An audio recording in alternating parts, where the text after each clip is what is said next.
Bem-vindo ao Papo Espírita, a espiritualidade na sua vida. Olá, queridos ouvintes, sejam bem-vindos a mais um programa Papo Espírita. Eu sou Ana Cristina Sampaio e hoje nós vamos falar sobre a vida no plano espiritual. Muitos já leram o livro ou assistiram o filme O Nosso Lar, que mostra a vida na colônia espiritual onde viveu André Luiz, o espírito que ditou o livro a Chico Xavier na década de 40. Nesse mesmo livro, André Luiz descreve o umbral, onde esteve por 8 anos quando desencarnou. Então, nós vamos conversar sobre esse tema com as nossas colegas Miriam dos Anjos, Thelma Alves. Olá. Tudo bem? Tudo bom? Vamos começar, então? Bom, os espíritos, quando não se encontram encarnados, eles se acham no mundo espiritual em estado de erraticidade, aguardando a vida corporal. Meninas, o que é a erraticidade? Bom, vamos começar rapidamente. O que é estar desencarnado, né, para poder chegar na erraticidade. Desencarnar não é o momento em que nós não dispomos mais do nosso corpo físico.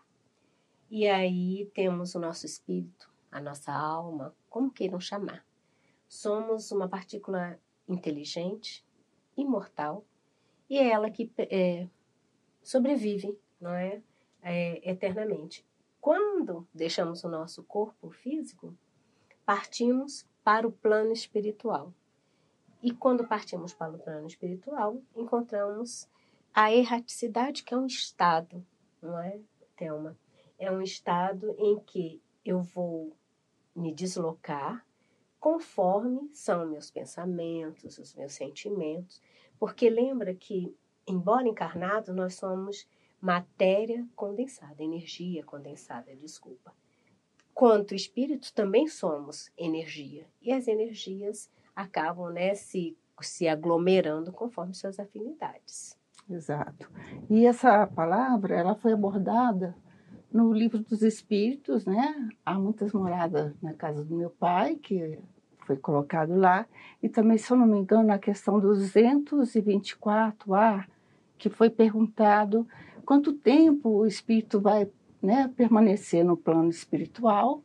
E aí eles colocam, né, que vai ficar, pode ser pouco tempo, pode ser por algumas horas ou por milhares de anos, né? Então, assim, e a erraticidade é o estado do espírito que ele se encontra sem corpo físico, né? Não sem importa em que sintonia ele esteja. Ele estar no mundo espiritual é estar na erraticidade. Exatamente. E aí também não vai tirar a questão da pessoa que está no plano espiritual.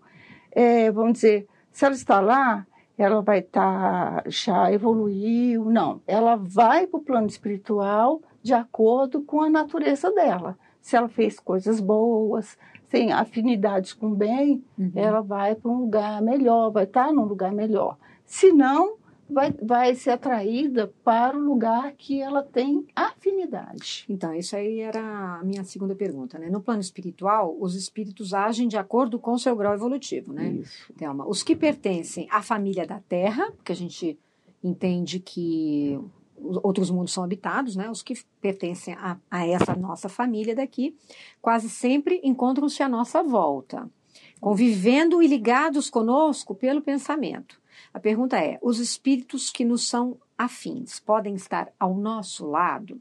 Como a gente pode explicar para espíritas e não espíritas o que acontece quando passamos para o mundo espiritual? Todos os espíritos se reconhecem no mundo espiritual? Como é que funciona isso? Olha, conforme nós nos reconhecemos, não é? No plano terrestre, não há uma diferença, porque, embora espíritos desprovidos do corpo material, nós temos um corpo espiritual que é o perispírito, que nos dá a forma. E vamos nos reconhecer, com certeza. A sua pergunta, eu acho que tem 2 momentos importantes quando você pergunta se eles ficam ao nosso lado. Não necessariamente ao lado, né? Juntinho, como nós estamos aqui, né, Ana? O pensamento é que é o veículo de atração, que é o veículo de interação, E esse pensamento depende muito da relação que a gente teve com aquele ser, que foi um amigo ou um parente. Se é uma relação de amor sem apego, né? Porque às vezes a gente tem uma relação de apego e isso é triste, porque quem fica e quem parte para o mundo espiritual tem uma grande dificuldade em desfazer esse nó. Então, devemos lembrar que amor não é apego. E quanto mais houver esse apego, essa necessidade, né, essa codependência da convivência com o outro, mais nossos pensamentos vão estar juntos. Ou, né, nessa situação, muitas das vezes, prejudicando tanto o encarnado, mentalizando quem foi, num sentimento de lamentação, de falta, né? Às vezes de cobrança, assim como também, às vezes, né, o próprio desencarnado na não conformação de que teve que partir daquele jeito naquela hora. Certo. A Thelma vai complementar, né, Thelma? Não, mas é basicamente isso. Então, vai depender da natureza, se a pessoa está mais ligada às questões materiais, aí ela pode ter, né? Ou da falta de desprendimento naquele momento. Às vezes a pessoa está muito apegada ao que ela deixou. Isso. Então, ela pode ser que ela fique muito ligada àquele plano material em que ela viveu, não é isso? Isso. A casa, a o casa, ambiente, certo. As pessoas. As pessoas, né? A questão da herança. Às vezes é um pai que, né, sempre foi provedor, conquistou dinheiro, né, bens, casa e tudo, e administrava, vamos dizer, uma empresa. Então, assim, ele não quis largar, não quer largar. Então, resolveu deixar a herança, mas não está concordando com a briga entre família.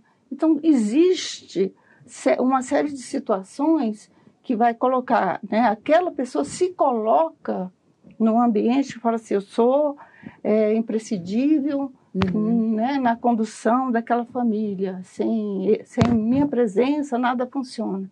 E não é bem assim. E a gente vê na literatura também, na literatura espírita, que às vezes muitos desencarnados estão ali naquele ambiente em que eles viveram, mas ninguém os vê. E eles ficam desesperados, né? Porque eles pensam que eles estão vivos, porém ninguém os vê, ninguém fala com eles. Existe, funciona isso? É muito acontece? comum. Eles estão vivos, né? É muito comum em questão de acidente, sim. né? Muito comum em acidente que a pessoa morreu, tem um processo da morte e tem um processo do desencarne, que o corpo morreu e a pessoa está lá ainda naquele momento, vivendo aquele impacto e não aceitação da morte. E aí ela volta para casa, quer manter o mesmo ambiente, porque a pessoa não aceita. Ela não aceita. Então, ela plasma aquele ambiente, ela convive naquele ambiente. Ela fica naquele ambiente ou aquilo é plasmado pela ideia? Não, ela convive e plasma ao mesmo tempo. Aquilo que faz com que ela fique ali. Isso, aquela atração, e ela vai para lá. O que não é bom para o que não espírito, é bom, né? nem para ela, nem para as pessoas. Certo. Porque as pessoas ficam... tem fantasma na minha casa, tem assombração. A pessoa sente a presença. Sente a presença. Então, assim, sonha, e a outra não vai. Então, é muito comum acontecer isso. E também, às vezes, é a família, que é o outro lado, né? Que a família não quis que a pessoa fosse. Então, todo mundo fica pensando, envolvendo, mantém aquele mesmo quarto, mantém aquele mesmo ambiente, aquela mesma estrutura, e atrai a pessoa. E a pessoa também acaba indo. Sim. Então, vai depender do contexto da situação, né, Miriam? Eu estou tentando aqui pensar num exemplo para que isso fique mais claro, né? Porque retornar ao plano espiritual é uma viagem, né? Que a gente sabe que vai ter que fazer um dia. Isso. É como se nós fôssemos com uma viagem marcada. Alguém marcou uma viagem para a gente. Só que a gente não sabe Alguém o dia. marcou. Exato. Aí, um tempo a gente até, nossa, deve estar chegando. Às vezes a gente desconhece. Como eu vou para a viagem é que é importante. Às vezes eu vou, não, eu acho que eu posso ver o que tem lá. Não é? Eu sei que eu tenho que ir, me conformo na viagem e vou preparado para ver o que aquele novo ambiente, aquela nova cidade, vai me oferecer. Eu estou aberto às coisas boas que poderão vir, mas eu também posso ir revoltado, negando, não aceitando. Vai ser horrível chegar naquele lugar desse jeito. E eu acho que quando eu estou negando e não estou querendo ir, é que me faz tão forte o elo para voltar. Voltar aonde? Voltar, principalmente se é naquela casa, os pensamentos também estão no mesmo nível da saudade doentia, porque o luto é necessário. Todos nós sentimos falta, saudade doente que baixa. Mas é o doentio, não é? A não aceitação. Aí, tudo... Então, pensa, as energias se chegam. Aí, o encarnado está tão ainda imantado dessas questões materiais que o seu perispírito ainda está tão, né? Vamos já, entre aspas, denso, que ele continua se mantendo na casa, vivendo como se fosse normal, mas tem o que você falou, as pessoas não o ouvem. E isso a gente tem nos nossos grupos mediúnicos, deve ser um sofrimento experiências. Terrível, né? Pois é. E quando às vezes tem na casa um médium, né, que evidencia, porque não necessariamente nas nossas casas teremos companhias espirituais daqueles que desencarnaram, que nos são afins por parentesco, muitas vezes estão na nossa casa afins ao nosso comportamento.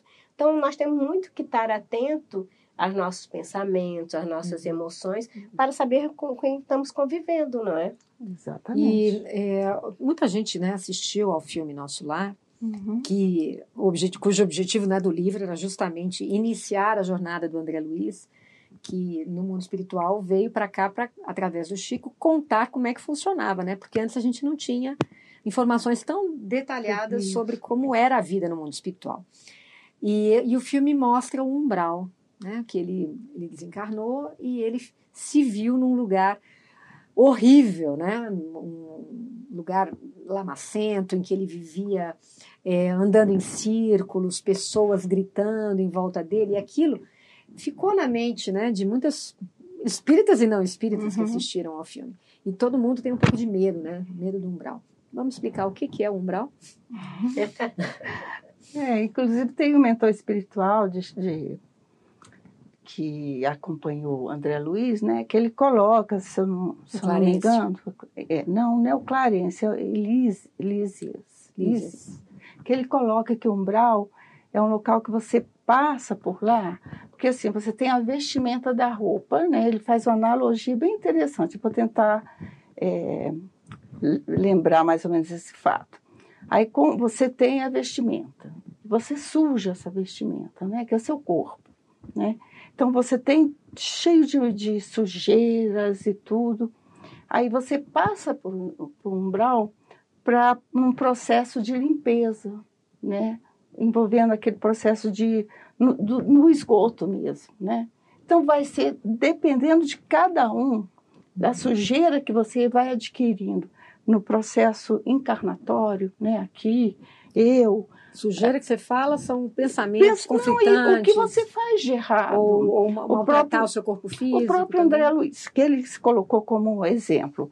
Ele era uma pessoa que, né, apesar de ser médico, mas ele não tinha uma afinidade tão boa com os pacientes, ele tinha uma arrogância, né? Ele bebia, ele fumava, ele adquiriu sífilis. Então, assim, o comportamento dele não era adequado para uma pessoa, né, de bem. Inclusive, se eu não me engano, só tinha uma pessoa que orou por ele, que foi a secretária dele, que praticamente obrigou ele a atender uma senhora de poucos recursos. Mas a maioria, ele era uma pessoa que era agnóstica, se eu não me engano, quase não acreditava em Deus e tudo. Então, assim, e ele tinha alguns princípios católicos do purgatório, do inferno, ele parece que, se eu não me engano, tinha.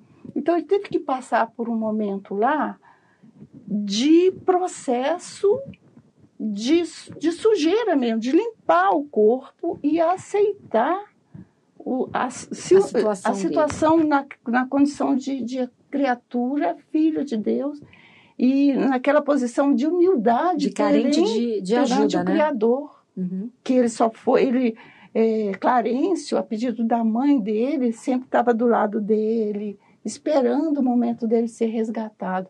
Mas ele só pôde ser resgatado quando ele ajoelhou de fato, pediu, fez uma oração do coração dele, do jeito dele, da maneira que ele lembrou, e se colocou naquele momento, e aí sim, ele falou, estava preparado para receber ajuda. Então, o momento do umbral é de cada um. Tem pessoas que podem passar horas só um momentinho.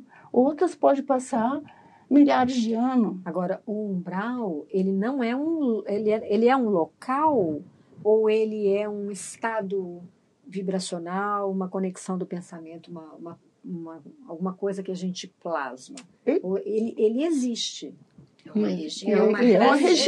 É uma região e ela é dividida em várias coisas. Tem a parte de suicidas, tem a parte de melhor também. Umbral não é só aquele lugar infernal, né? Que a gente, você fica ouvindo vozes, tristeza. Tem lugares lá também de repouso, de acolhimento. É aonde quer que o espírito que está conturbado, né, em dificuldades, às vezes ele não compreende que ele passou daquele plano, né, entrou na vida espiritual, ele está com algum conflito, ele é um momento de conexão, talvez, dele, é isso? Eu estou pensando aqui no exemplo que eu dei. Imagine que agora a gente chegou no outro país, que a gente estava de viagem marcada. Se eu chego aberto, não é? Eu já olho para o aeroporto e falo, nossa, que coisa interessante, tem isso, tem aquilo. Eu não gosto disso, mas que legal. Esse aeroporto IV é porque mesmo no nosso lar, o André Luiz passando tanto tempo, todos têm ajuda. Muitos espíritos vêm ajudar aqueles que estão abertos. Então, o que eu quero dizer? Se eu estou aberta, ok, aconteceu a minha viagem, não cabe a mim dizer não, né? Estou na viagem, então vai chegar alguém na recepção, falar assim, Miriam, venha por aqui, você aceita? Eu estou, ok, vou ver o que tem, vou ver. Agora, se eu chego revoltado, quando a gente não quer a coisa, como é que é o lugar que a gente vai? É horrível, a gente não se adapta, a gente acha tudo feio, tudo não presta, não é assim que a gente reage. Quero voltar para minha casa. Eu quero voltar para casa, aqui eu não vou... Mas só que não gosto da comida, a gente não gosta das pessoas. Defeitos. Então, nessa situação do que eu não quero estar onde estou, que André Luiz passou 8 anos não aceitando a morte. Não aceitando. E você veja que ele também ainda tinha plasmado no seu perispírito a cirurgia, o mal que o fez para a cirurgia que desencadeou ele sentindo, né? Ele sentia cicatriz. Gerou, né? Aquele processo Exato. Porque ele não aceitava a morte. Exatamente. Então a pessoa começa a sentir as dores, sentir, né, o sofrimento, onde foi afetado, ele plasma. Nós plasmamos aqueles sofrimentos e ficamos alimentando, retroalimentando aquele processo todo. Porque nós fazemos isso encarnados. Gente, nós fazemos. Não há mudança. Só há uma mudança vibracional. Né? Física Miriam, bacana isso que você está falando, porque às vezes você vive... Quantas pessoas a gente às vezes não conhece, né? Que vivem num mundo escuro, num mundo em que só há pessoas ruins, pessoas que querem te passar a perna, só há situações negativas. A pessoa olha tudo sob um viés muito negativo. Essa pessoa, ela vive num umbral. Exatamente, encarnada. É isso que eu estou querendo dizer. Particular. No mundo espiritual não é diferente. Exato. Entendeu? Você sendo perseguida. Sim. E aí você passa para o outro lado e você está sendo perseguido por pessoas também, né? Então, acho que você falou bem, né? A figura que o André Luiz mostrou, que a gente pôde ver mais no filme, é o que acontece com a gente aqui, de acordo com certeza. Né? Mas se a gente acredita, não, as pessoas são boas, tem muita gente que me ajuda, minha vida, Deus me ajuda o tempo inteiro. Se você está aberta para isso, a sua experiência do outro lado vai ser porque essa também. É uma certeza. A gente que é espírita, né, e tem nossos trabalhos mediúnicos, a gente vê isso todas as vezes. Nós temos o socorro. Agora, a gente precisa estar aberto para o socorro, para aceitar o inevitável. Né? Então, quando a gente está nessa fase, não vou dizer que a gente vai chegar lá rindo, sorrindo, graças a Deus desencarnei. Não é verdade. Ninguém quer ir, né? Agora, o meu sentir em relação a isso é que vai mudar. Vou estar triste, vou sentir saudade dos que ficaram, mas eu não vou me revoltar, não vou aceitar a ajuda, né? A ajuda que vier, Exato. vamos aceitar. Porque foi quando ele aceitou a ajuda, reconheceu que já não não podia fazer mais nada por ele, não foi, André Luiz? Foi quando ele vislumbrou o socorro chegando, aquela equipe que veio buscá-lo. E quantas vezes ficam pedindo socorro, lembra no próprio livro? Socorro, socorro, a equipe passa e não resgata. Por que não resgata se ele está olhando e pedindo socorro? Não está pronto. É igual nós, ficamos doentes, vamos ao hospital, recebemos do médico a orientação e quando tem medicação só vai resolver o meu problema na medicação, mas eu não mudo nada. Porque a doença é um efeito de causas que eu tenho. Então é a mesma coisa, eu quero ser salvo, mas eu não quero, no fundo, eu quero sair dali, eu não quero me modificar. Eu tô até lembrando da doença, porque tem pessoas que até melhoram, aí daqui a pouco ela comete o mesmo erro. Uma pessoa que tem problema de saúde, na questão do cigarro, algum vício, ela melhorou, a primeira coisa que ela vai fazer, não, nunca mais vou fazer isso, nem nada, daqui a pouco. Exato.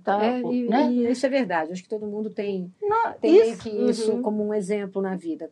Agora vamos falar, partindo também do nosso lar, né, sobre as colônias espirituais.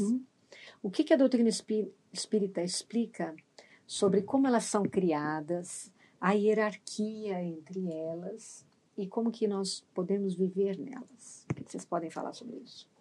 Vamos pensar que agora a gente pode ver a Terra, a crosta onde nós estamos, que conseguimos enxergar com nossos olhos físicos, e faz de conta que estamos olhando, temos um óculos especial agora. Então nós vamos ver a Terra, mas vamos ver níveis de energia para cima, em direção ao céu, vou chamar assim para ficar mais fácil, e níveis de energia entrando também na crosta, né? Em qualquer uma dessas regiões, então a gente tem a crosta, tem o umbral, tem as regiões mais iluminadas, os espíritos mais puros, e temos também aqueles ainda que com muito sofrimento, que continuam na atividade da prática do mal.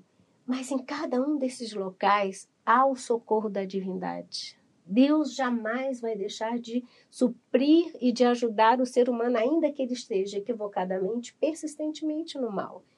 Então, as colônias, vamos dizer que são as cidades maiores, as metrópoles, né? Onde chegarão espíritos que já foram socorridos num posto de triagem anterior, chamados de postos de auxílio. Ali chegam os desencarnados em toda a situação, quando aceitam socorro, não é? Esses que já passam pela triagem, às vezes passam mais tempo no posto, ficam lá e continuam trabalhando. Outros aceitam e são encaminhados para a colônia segundo a sua própria necessidade. Que a colônia tem a colônia de artes, de música, tem as colônias de atendimento, como o nosso lar. Nosso lar tinha tudo, isso, não é? Era uma metrópole fantástico. Inclusive, eles trabalhavam e ganhavam bônus horas, né? E teve também casos que André Luiz foi convidado para um evento social lá e tudo, e o Lísias, né? Ele tinha uma quantidade de bônus horas, né? E pagou o ingresso, né? Passou para o André Luiz, para que ele participasse do evento. Então, assim, você vê que todo o processo de trabalho a pessoa, né, adquire com a meritocracia, que é importante, que o espírito ele tem que evoluir assim, espírito nós, assim, encarnados e desencarnados, e o trabalho deles é basicamente acumular bônus horas. Até a gente brinca entre nós aqui, espíritas, né? Quantas bônus horas você tem aqui no plano encarnado de trabalho voluntário, né, gente? Inclusive tem literatura espírita dizendo que tem colônias para espíritas. Então, que se acham com muito elevados. Vamos explicar melhor. Se acham muito elevados. Então, muita pretensão, porque trabalharam no movimento espírita, porém chegam lá com os mesmos problemas que todos nós temos, né? E aí a evolução, né, a compreensão vai se dar assim, né? Assim como se dá aqui também, né? Quando você faz sua terapia, quando você faz as suas leituras, quando você assiste uma palestra, quando você começa a buscar, né, o autoconhecimento e entender por que você age desse jeito, por que você não age daquele, que isso é a nossa evolução, a nossa melhoria, né? Por que a gente não busca melhorar aqui e ali, melhores relacionamentos, é isso que vai acontecer também no plano espiritual, né? De alguma forma, que nós todas já vivenciamos e vamos vivenciar de novo, né? E eu acho que a gente deve lembrar também nessa coisa de melhorar, que nós estamos na segunda fase ainda de planeta. Nós mal saímos do planeta primitivo. Nós estamos de prova e expiação, onde o mal prevalece sobre o bem. Então, é porque o mal, espíritos maus nos induzem? Não, porque nós temos mais mal do que bem. Por isso, uma necessidade enorme desse autoconhecimento, para um autoacolhimento, para um autocontrole. Porque a gente desencarna é exatamente o que somos. E tudo que acontece, a Terra, né, nessa parte encarnada aqui, no mundo encarnado que nós estamos, é um reflexo do que é o mundo espiritual. É cópia de lá, e não aqui é cópia, né? Isso, exatamente. E aí eu queria entrar justamente num assunto que você já deu a deixa, Miriam. O espírito, quando ele desencarna, ele não se modifica. Isso. Ele continua com as mesmas qualidades, os mesmos conflitos com os quais ele convivia quando encarnado. A gente parte desse mundo do jeito que a gente está. Mas muitos acreditam que ao partir para o mundo espiritual, o espírito se torna onisciente, onipresente, né? Ele fica naquele plano superior, olhando tudo que acontece com seus familiares, né? E ele fica como que velando pela família, pelos seus amigos. Muita gente acredita nisso e nós queremos mostrar a visão espírita sobre isso, né? O que nós podemos falar sobre a vida emocional do espírito no mundo espiritual? Bom, a gente está sempre conversando, como estamos encarnados sem lembrança do mundo espiritual, nós estamos nos baseando no que nos chega, né? Exato. As informações que nos chegam, tanto dos trabalhos, né, quanto também dos livros. Como a gente não muda, né? Porque talvez, para aquele que ignora que a sobrevivência da vida tem tudo a ver com quem eu sou, então talvez seja emocionalmente menos traumático aceitar que aquele que partiu se tornou perfeito. Porque às vezes aquele que partiu foi uma pessoa extremamente ignorante, né, no lidar com a família, foi alguém que não prezou pela justiça. E aí fica mais fácil de aceitar que ele foi, porque afinal ele morreu, mas agora ele está melhor. Na visão espírita, a gente sabe que ele não está melhor, ele é exatamente o que é. Qual é o grande problema nessa relação de que acha que ele se tornou um ser perfeito? Eu começo a santificá-lo e mentalizar como se ele pudesse ter possibilidade de auxílio na família, geralmente em coisas materiais, não é? Isso entra numa perturbação total aquele que parte primeiro, que ele não é perfeito. Não está preparado. Ele se dá conta do que ele exatamente é, do que ele fez. Muitas vezes é nessa hora que chega o arrependimento, a culpa. Você imagina alguém santificando aquela pessoa e pedindo que ela intervenha, que ela ajude. Não, agora, espíritos que sempre privaram pelo bem, pela justiça, são espíritos muito melhores, não é? Outras religiões classificam como santo. Nós, espíritas, os chamamos de espíritos superiores, aqueles que conseguiram, na sua travessia no mundo encarnado, ainda sobreviver o bem mais do que os seus equívocos, do que o mal. E ser um exemplo. Esse a gente ora, reza, pede, se ele tem a possibilidade de auxiliar, porque não é pedir e receber, não é? Às vezes não pode, às vezes está em outro trabalho, no plano espiritual. Às vezes não é o merecimento, não é o que a pessoa tem que vivenciar, né? Uma cura, alguma coisa. Mas muita gente pede e acredita que aquilo veio daquela pessoa. Eu até entendo que nesse caso, como você lembrou, né? Essas pessoas que são consideradas santos, né? No caso mais da Igreja Católica, foram considerados assim porque tiveram uma vida muitos até missionários, né? Muitos voltados para o bem da comunidade. Mas muita gente acha que o seu pai, sua mãe, o seu irmão, sua irmã, né, partiu e essa pessoa está ali para velar pela família. E aí você está explicando, né, essa às questão. Vezes, Ana, é eu me lembrei complicado. que eu ouço, às vezes, né, hoje a gente vive tão gravemente a questão da dependência, né, química, e às vezes a gente escuta parentes falando, mas seria melhor se desencarnasse, né, daria menos sofrimento à família e ele se curaria. Uhum. Meu Deus, né? A família não vai vê-lo fisicamente, mas ele vai estar no plano espiritual na mesma condição. Na mesma perturbação, né? Na mesma perturbação, não o pior, mais gravosa, né? Porque aí ele vai ter Exato. consciência de todos os problemas que ele criou, que ele cria para si, né? Ou vai para um lugar que vai ter afinidade com irmãozinhos, vai agravar mais ainda a situação dele.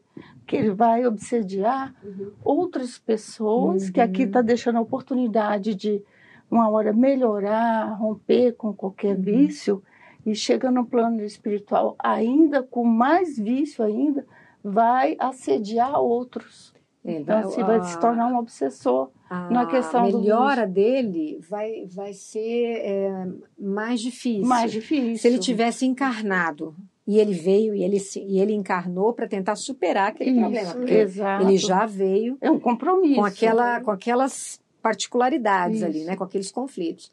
Aí ele vem para tentar superar aquilo, mas encarnado ele não consegue, ou muitos, né, muitos tiram a vida, muitos se entregam ao vício e dali partem. Porque o que acontece? Quando encarnado, você precisa comprar, ter acesso àquela droga para utilizá-la, não é verdade? Sim. Você não consegue suprir o seu vício de outra forma. Certo. Não é? Ou compra, alguém lhe dá, Senão você precisa você ter não acesso. tem, né? Quando você está desencarnado com essa compulsão, você não tem mais que comprar. Mas com o tempo se associa àqueles que também são dependentes e descobre que, quando o Thelma falou de obsessão, descobre que ele não vai procurar porque tem afinidade, porque ele é ruim. Não.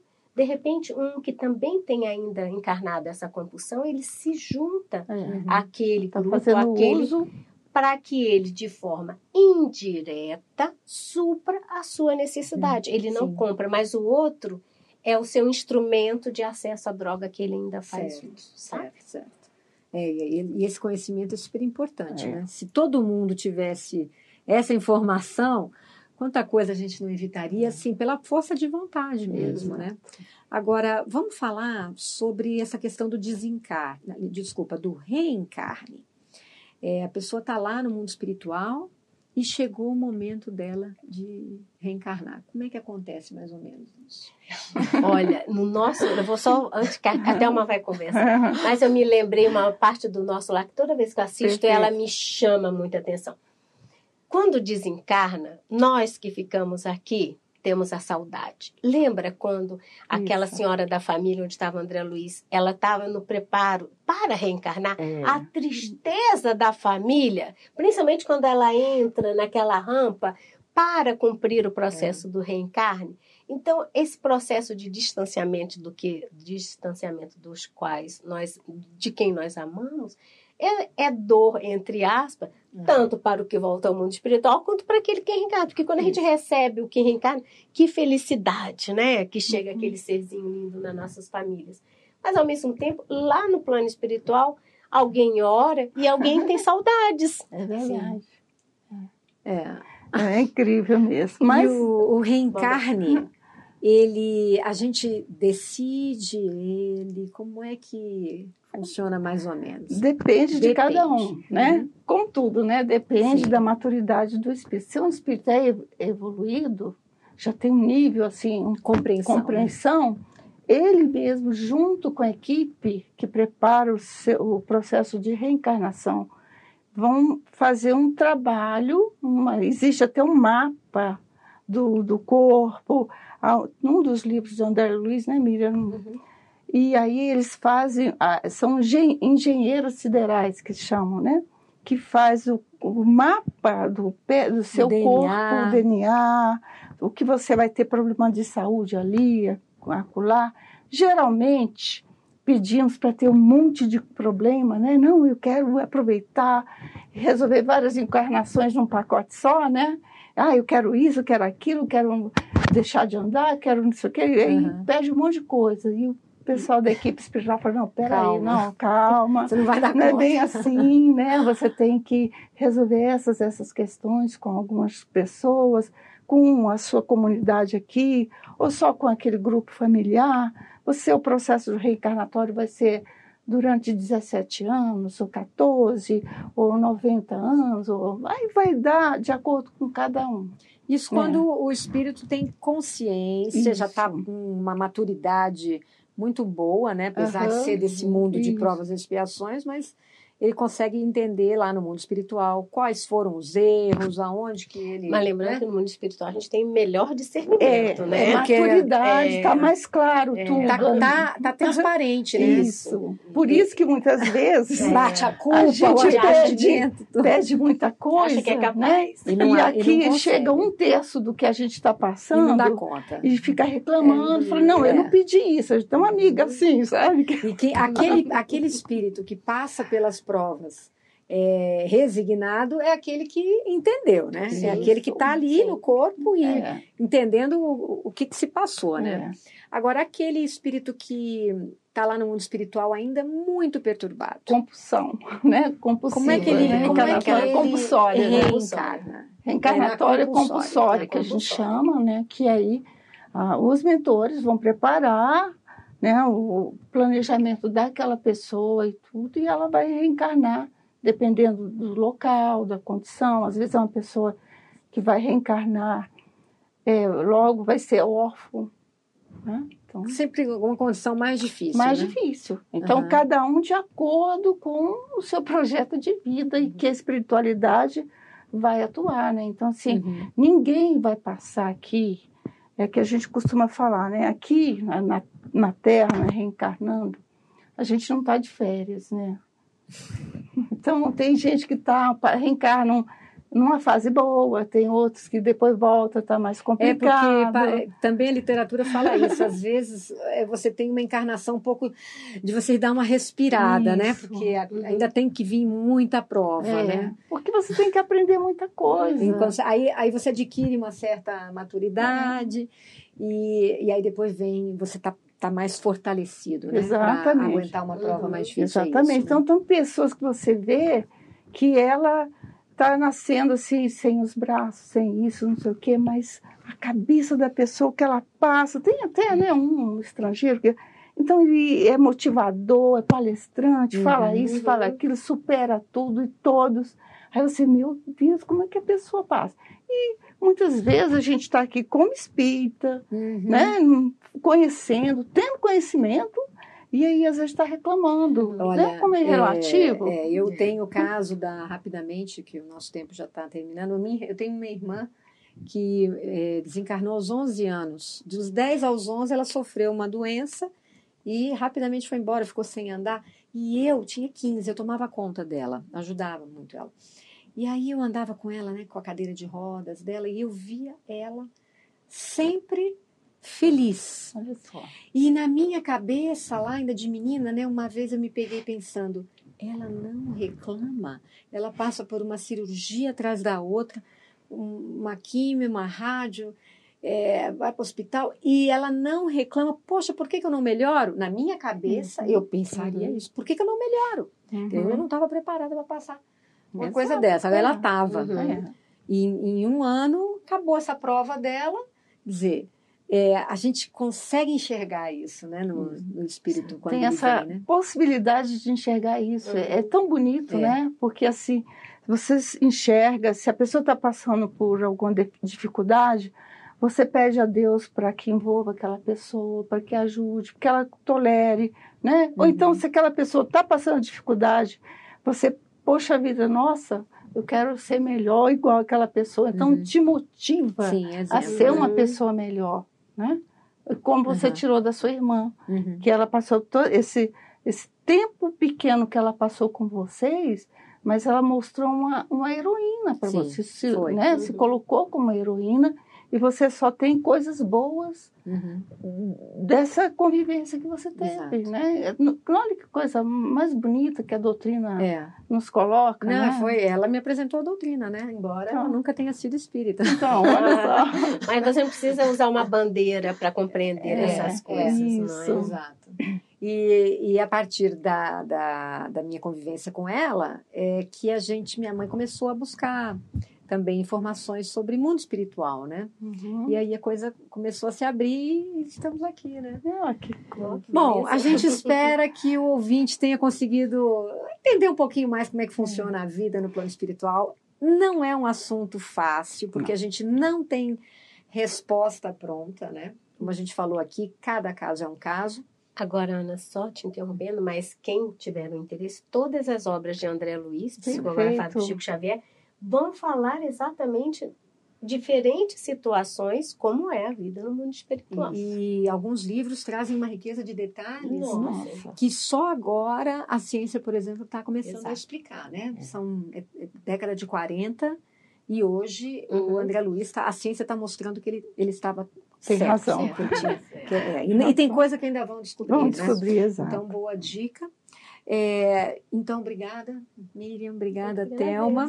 Vamos só dizer para os nossos ouvintes que o nosso programa Papo Espírita vai ao ar todas as terças, pela Rádio Comunhão na internet, e às quintas pelo nosso canal da Comunhão no YouTube. Você se inscreve lá. O endereço acho que vai estar aqui. E você, se quiser, se inscreve, toca no sininho, que todas as produções da nossa Casa Espírita vão aparecer para você assistir. Fique com a gente, mande e-mail para nós. Você pode também escrever para nós nos comentários do nosso programa. Fique à vontade, nosso e-mail é radio@comunhãoespírita.com. Vamos pedir então para Miriam, por favor, pode fazer a nossa prece de encerramento? Claro. Obrigada a todos e até a próxima. Até a próxima. Até a próxima. Pai de bondade e misericórdia, que neste momento as tuas bênçãos recaiam sobre todos aqueles que conosco compartilharam o nosso bate-papo, encarnados e desencarnados, de maneira que esta compreensão nos auxilie no nosso caminho de sermos melhores um pouquinho a cada dia e que nós não cheguemos no mundo espiritual desesperados, ignorantes das verdades que já foram ditas muito antes por Jesus, nosso Mestre, que já vem nos dizer que Ele é a verdade, o caminho. Então, que nós possamos estar abertos, curiosos, no entendimento, para que nós cheguemos na nossa viagem com data marcada, como turistas despreparados, com a mala vazia e com a roupa inadequada. Então, Pai amoroso, assim te pedimos, ser com cada um de nós, hoje e sempre, graças a Deus.